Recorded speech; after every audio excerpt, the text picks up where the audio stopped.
യാസ് by, ഇപ്പൊ ദുബായിൽ നമുക്കൊരു സ്ട്രീറ്റ് ഫുഡ് ബിസിനസ് ചെയ്യണമെന്നുണ്ടെങ്കിൽ എന്തായിരിക്കും അതിന്റെ ഒരു വളരെ സിമ്പിൾ ആണ്. നമുക്ക് സ്ട്രീറ്റ് ഫുഡ് ബിസിനസ്സിലേക്ക് എൻ്റർ ചെയ്യണമെങ്കിൽ ഒരു കഫറ്റീരിയ ലൈസൻസ് എങ്കിലും വേണം. ഒരു റെസ്റ്റോറന്റ് ലൈസൻസ് ഉള്ള ആളായിരിക്കണം. ഓക്കെ, മനസ്സിലായില്ല? അത് ഫിസിക്കലി ഒരു റെസ്റ്റോറന്റോ കഫറ്റീരിയ ഉള്ള ഒരാൾക്കേ സ്ട്രീറ്റ് ഫുഡിന്റെ അപേക്ഷ കൊടുക്കാൻ പറ്റുള്ളൂ. അതായത് മുനിസിപ്പാലിറ്റിന്റെ ഫുഡ് കൺട്രോൾ ഡിപ്പാർട്ട്മെന്റിൽ നിന്ന് ഒരു പെർമിഷൻ എടുക്കാനുണ്ട്.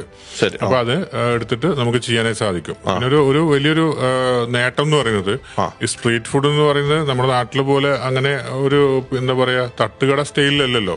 അവിടെ ഒരു ഫുഡ് കിയോസ്ക് ഉണ്ടാക്കി ആ ഒരു പ്രത്യേക എന്താ പറയാ സൈസസിൽ ഉണ്ടാക്കി നമ്മൾ ടൂറിസ്റ്റ് അട്രാക്ഷൻ പോയിന്റ്സുകൾ അല്ലെങ്കിൽ കാർണിവൽസ് നടക്കുന്ന സ്ഥലങ്ങളിൽ, ബീച്ചുകളിൽ, ഇങ്ങനെയൊക്കെയാണ് നമ്മൾ ഈ ഫുഡ് കിയോസ്കുകൾ കാണാം. അതാണ് സ്ട്രീറ്റ് ഫുഡായിട്ട് അറിയപ്പെടുന്നത്.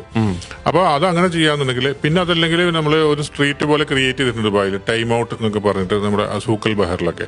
അപ്പൊ അതുപോലത്തെ സ്ഥലങ്ങളിലൊക്കെ ചെയ്യാൻ പറ്റും. ഇതില് ഒരു വലിയൊരു ബെനിഫിറ്റ് നമുക്ക് ഒറ്റ ട്രേഡ് ലൈസൻസിൽ എത്ര ഫുഡ് കിയോസ്ക് വേണമെങ്കിലും ഉണ്ടാക്കാന്നുള്ളതാണ്.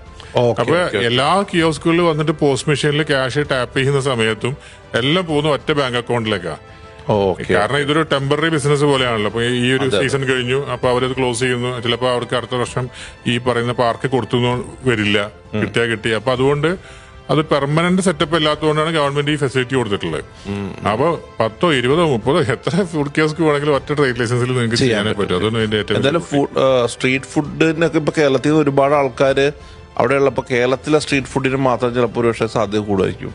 തീർച്ചയായിട്ടും ലോകത്തിന്റെ എല്ലായിടത്തും സ്ട്രീറ്റ് ഫുഡുകളും വരുന്ന സ്ഥലങ്ങളാണ്.